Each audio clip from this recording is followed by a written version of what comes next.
Ni kenapa, Kak Kitam? Aki Hamid sempat berdiri di tengah-tengah menghalang dua orang perempuan itu bergumul. Kak Nipah juga kenapa yang nak tunjuk garang? Tak malu kepada anak cucu? Katanya keras bercakap pinggang, menampankan dada. Aku ni simpan belesit, aku ni jahat. Gerutu Alang Nipah cuba menolak Aki Hamid, tetapi dia merasakan tubuh Aki Hamid tidak berganjak sedikit pun, bagaikan pokok tersergam di hadapannya. Siapa yang cakap? Aki Hamid terus memujuk sepupu isterinya itu supaya tidak menunjukkan garang berlebihan. Aku cakap, tengok anak Mansur, dirasuk belesit. Sahut Ulang Kitam menumbuk-numbuk belakang Aki Hamid. Setiap kali tangannya singgah ke belakang Aki Hamid, dia terasa sakit seolah-olah menumbuk tembok batu keras yang terkendeng.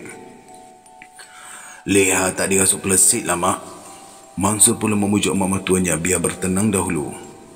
Dah ramai orang kampung ni kena pelesit si Nipah. Ulung Kitam pula mula mengendur akibat penumbuknya sakit disebabkan singgah ke belakang Aki Hamid bagaikan tertampan ke tembok batu. Syaitan memang suka tengok kita berkelahi. Beritahu Aki Hamid mengingatkan dua orang perempuan yang mempunyai hubungan keluarga dengan isterinya. Aku ni mesti ajar Nipah ni. Tegas Ulung Kitam tidak mahu mengalah sekalipun Alang Nipah sudah berundur dipapah oleh Mansur. Kalau Kak Kitam berdegil, kelahi kan? Nak berkelahi sangat? Pergilah. Sengaja Aki Hamid berkeraskan suara disebabkan Ulung Kitam masih lagi mahu menerkam Alang Nipah. Sebaik saja Aki Hamid memberikan ruang, tidak bertangguh, Ulung Kitam meluru ke hadapan. Alang Nipah juga berpaling mahu mempertahankan diri sambil meronta-ronta dari pegangan Mansur. Belum pun sempat mereka bercakap, tiba-tiba saja Ulung Kitam terkaku seolah-olah kakinya terpasak ke tanah. Alang Nipah juga tidak bertenaga mahu melepaskan diri daripada pegangan Mansur. Teruskanlah. Tunggu apa lagi? Lantas Aki Hamid mengejek setelah Ulung Kitam terkaku tidak dapat menyerbu ke hadapan. Kau ikat badan aku, Hamid. Termengah-mengah Ulung Kitam terlalu marah disebabkan petua yang dikenakan oleh Aki Hamid. Tahu benarlah dia mengenai Aki Hamid yang mengamalkan petua hingga menyebabkan langkahnya kaku macam kaki terpasak ke bumi. Bukankah Kak Hitam nak berkelahi sangat? Semakin galak Aki Hamid mengejek perempuan itu yang termengah-mengah mahu melepaskan diri. Kemudian dia menyuruh Mansur memapah Alang Nipah naik ke rumah. Setelah dipujuk oleh Mansur, lantas saja Alang Nipah mematuhi kemahuan lelaki berkenaan. Dia sendiri bukanlah mahu sangat berkelahi tunjukkan garang tidak bertempat. Kalaulah Ulung Kitam tidak celupar mulut memaki hamunya, dia juga tidak akan terjun ke tanah mahu bergomol tengah halaman. Malu jugalah kalau dilihat oleh anak cucu. Orang tua sepertinya bergomol tunjukkan gagah, sedangkan uban di kepala juga sudah memutih macam bunga lalang tengah galak. Tentulah akan ditertawakan oleh anak cucu semua. Tetapi Ulung Kitam yang berkeras mahu memuntalkan rambutnya melepaskan geram. Sampai mati pun Ulung Kitam tidak percaya kalau dia berdalih tidak mahu menahu mengenai pelesit yang merasuk leha. Ulung Kitam tetap menuduhnya sengaja mahu berselindung sekiranya dia terus bertahan tidak mahu terjun ke tengah halaman untuk bergomol. Setelah dipulihkan oleh Aki Hamid, barulah Ulung Kitam menyedari kemarahan yang memuncak di dalam hatinya disebabkan dirasuk oleh gangguan juga. Ketika Aki Hamid diminta oleh Mansur mengubati anaknya Leha, bingkas sahaja gadis kecil itu bangun mahu menyepak Aki Hamid. Sebaik saja dia cuba melompat, segera Aki Hamid menekan ibu jari kakinya ke lantai dengan membacakan. Baik, di sini ada doa tapi saya takkan baca, saya risau ada typo di sini. Sekaligus Leha tergolek semula jatuh dengan mengeliat-ngeliat tergetar kesakitan. Ketika dia mengangkat kepala Leha, merenung rapat ke muka neneknya Ulung Kitam. Pandangannya tajam seolah-olah menyimpan dendam yang lama terpendam. Dah kau suruh aku kemari, kau biarkan pula Aki Hamid ni nak bunuh aku. Leha menggertak bibir lantas menuding jari ke arah Ulung Kitam. Apa yang kamu cakapkan ni? Terkejut juga Ulung Kitam apabila dituduh demikian. Jangan kamu nak pura-pura. Leha mencemik muka semacam mengejek. Laki kamu yang pelihara aku, dia yang suruh aku ke sini. Ujarnya disambut ketawa yang mengilai. Laki aku tu dah lama mati. Kalau dia pelihara hantu, biarkan je lah.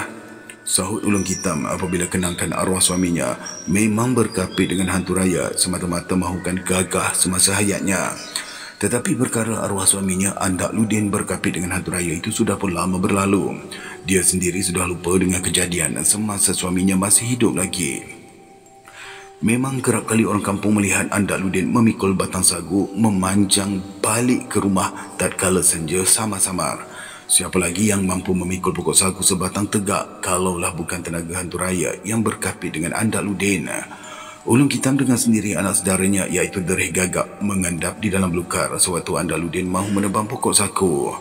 Sengaja Andaluddin menunggu senja samar-samar, barulah di ke hujung sawah memikul kapak. Sekali hayun sahaja ke perdu pokok sagu sekaligus tumbang, tidak bersisa. Kemudian Derih Gagak nampak Andaluddin melangkah pokok sagu yang sudah ditebangkan itu 3 kali sambil melingas-lingas ke kiri dan ke kanan untuk memastikan tidak ada orang yang melihatnya. Lantas Andaluddin memikul pokok sagu sebatang tegak itu di bahunya dengan daun-daunnya sekali. Tatkala berselisih di jalan sahaja, sengaja Derih Gagak menegurnya, tetapi Andaluddin sekadar menganggukkan kepala sahaja dengan tidak bercakap sepatah pun. Apabila pokok sagu dihempaskan ke tengah halaman, segera ulung hitam menjengah melalui tingkap. Dia melihat pokok sagu sebatang tegak itu dilemparkan tengah halaman, tetapi dia tidak melihat sesiapa pun di situ. Tidak lama selepas itu, barulah Andaluddin naik ke rumah dengan berkain basahan selesai mandi di telaga. "Kamu dah tahu aku ni tak bertuan. Kenapa yang kamu tak ambil?" Merungut-rungut leha sampaikan suaranya garau bagaikan tenggelam di kerengkung. "Kalau dah tahu tak bertuan, kamu tu berambuslah ke dalam hutan." Segera Aki Hamid membentak seolah-olah memberikan amaran. "Tapi Andaluddin dah berjanji." Tersipu-sipu leha menunduk tidak berani menatap muka Aki Hamid. Siapa yang nak berjanji dengan hantu?" Sengaja Aki Hamid mengejeknya bagaikan mahu menyakiti hati musuh. "Andaluddin berjanji suruh ikut siapa saja keluarganya." Lantas leha meminta sebelum sempat Aki Hamid meneruskan cakapnya. "Selagi aku ada, jangan cuba nak mengaruk dalam kampung ni." Jerkah Aki Hamid tidak mahu lagi melayani syaitan yang merasuk dalam diri leha. Dia segera membacakan 3 kali surah Al-Ikhlas diikuti dengan 17 kali ayatul kursi. Kemudian dia meneruskan bacaan doa. Apabila dia menamparkan 2 tapak tangan sekuat hati, tiba-tiba leha terkejut hinggakan jatuh menggelepar di lantai. Mulutnya berbuih-buih sambil mendengus-dengus laksana kerbau di sebelah leher. Lama jugalah Aki Hamid membacakan pelbagai doa sebelum leha dapat dipulihkan. Sebab itulah tahu sangatlah Udal Aziz, syaitan yang merasuk sesiapa saja pintar mengelirukan dengan menuduh orang lain menyuruhnya datang merasuk. Selagi Kamariah tidak tahu perbuatan siapa yang menyebabkan duit di dalam dompet hilang, dia tidak boleh menuduh sama ada kerja toyol ataupun amalan syaitan yang lain. Kalau diganggu syaitan, Kamariah wajib memohon perlindungan dari Allah semata-mata. Apalah salahnya meminta bantuan Ucubah Ali untuk doakan sekiranya diri sendiri tidak tahu bagaimana tertib berdoa itu. Sebab itu doa Udal Aziz sanggup temukan Kamariah suami isteri dengan Ucubah Ali sekalipun terpaksa meranduk jalan kecil ke Filda. Ketika dibawa menemui Ucubah Ali selepas asar, memang dia menyuruh Kamariah suami isteri datang semula selepas Isyak. Tidak pernah Ucubah Ali membolehkan perubatan di siang hari. Sengajalah dia memilih malam biar dapat khusyuk berzikir di tengah kesamaran lampu. Disebabkan sudah berjanji untuk membawa Kamariah suami isteri menemui Ucubah Ali itulah, Udal Aziz bergegas-gegas balik. Bimbang juga dia sekiranya mungkir janji. Manalah tahu tersinggung pula Kamariah kalau dia terlupa hinggakan tidak jadi mahu ke Filda menemui Ucubah Ali. Memang Ucubah Ali lakukan sama seperti yang diamalkan oleh arwahnya iaitu Aki Hamid. Apabila mula membakar setanggi, sebaik saja Safar, suami isterinya naik ke rumah. Dia sengaja memadamkan lampu di tengah ruang rumah dengan membiarkan lampu di tangga saja yang terpasang terang benderang.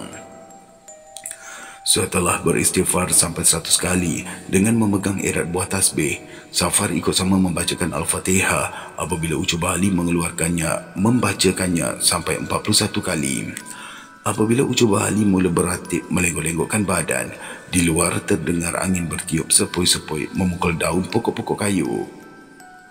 Udal Aziz hanya memerhatikan saja dari jauh dengan mengukuhkan sandar belakang ke dinding. Ketika ini dia mendengar Ucu Bali menyaringkan suaranya berzikir hingga 500 kali menyebutkan, Ya Hayyun, Ya Qayyum, Ya Latif, Ya Dzal Jalal wal Ikram. Habis sahaja Ucu Bali mengira buah tasbih di tangan. Dia segera mendongak. Tiba-tiba dia menggetakkan bibir apabila melihat bayang-bayang kawasan rumah Safar dikelilingi lembaga besar dengan berpuluh-puluh ular bisa yang merayap di seluruh badannya.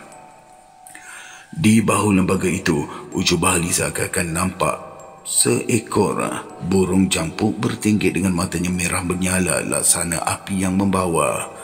Sebaik sahaja lembaga itu melihat Ucu Bali terjegat, tidak bertangguh, dia memerintahkan beratus-ratus ekor ular bisa menerkam ke arah Ucu Bali.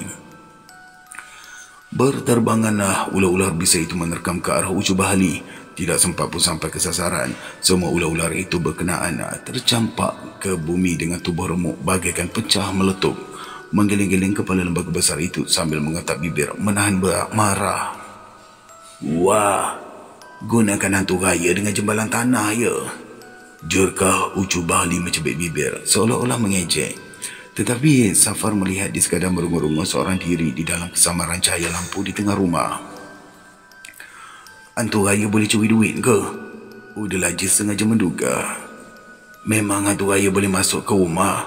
Beritahu Ucu Bali masih merenung tajam ke arah lembaga besar di hadapannya. Jembalan tanah hanya dikeliling rumah saja. Dia tak boleh masuk. Tegasnya tidak lepas memandang beratus-ratus ekor ular bisa yang merayap di tubuh lembaga besar berkenaan. Lembaga besar itu juga terlalu marah apabila Ucu Bali menggempurnya keras. Dia tidak peduli sama ada Ucu Bali ini sengaja mahu mencari musuh ataupun tidak. Lembaga besar itu akan tetap melawan. Tentulah hina benar dia kalau menyerah kalah tidak bersebab. Tetapi Ucu Bali dapat mengagak. Memang hantu raya digunakan membuka jalan untuk menyusup masuk ke rumah Safar. Setelah hantu raya dapat menyusup masuk, barulah tuyul dilepaskan untuk mengambil duit di mana sahaja disorokkan. Setiap kali Safar cuba bertahan, jembalan tanah sudah bersedia di keliling rumah menghalang segala amalan melawan gangguan berkenaan. Safar sekadar berdoa dengan tidak mengetahui bagaimana gangguan syaitan itu merasuk. Sampai bila pun dia tidak akan dapat mengalahkannya selagi tidak dicari punca. Setiap kali berdoa, Safar hanya boleh bertahan untuk beberapa ketika sahaja. Selepas itu, gangguan berkenaan akan merasuknya secara berterusan. Kenapa tak cari rumah orang kaya? Ujar Udalajis kesal dengan gangguan tersebut. Ini bukan pasal nak cari duit ni, sahut Ucu Bali bagaikan memberitahu apa yang dilihatnya ketika itu, sekalipun mereka yang terconggok di tengah rumahnya tidak melihat apa-apa. Orang ni sengaja sakit hati pada Safar, katanya lantas mengisar tapak tangan. Memang Ucu Bali nampak lembaga besar itu mengembuskan api menyala apabila bernafas. Api berkenaan pula seolah-olah mahu menyambar Ucu Bali, tetapi dia tetap segera membacakan. Di sini ada doa. Saya tak berani lagi nak baca sebab saya risau ada typo di sini. Baik, kita teruskan. Sekaligus api yang menyala itu berpatah balik menyambar lembaga bertubuh besar itu dan menyebabkan dia berguling ke tanah mahu menyelamatkan diri. Beratus-ratus ekor ular yang merayap di tubuhnya juga bertempiaran lari menyusup ke tengah belukar mencari perlindungan.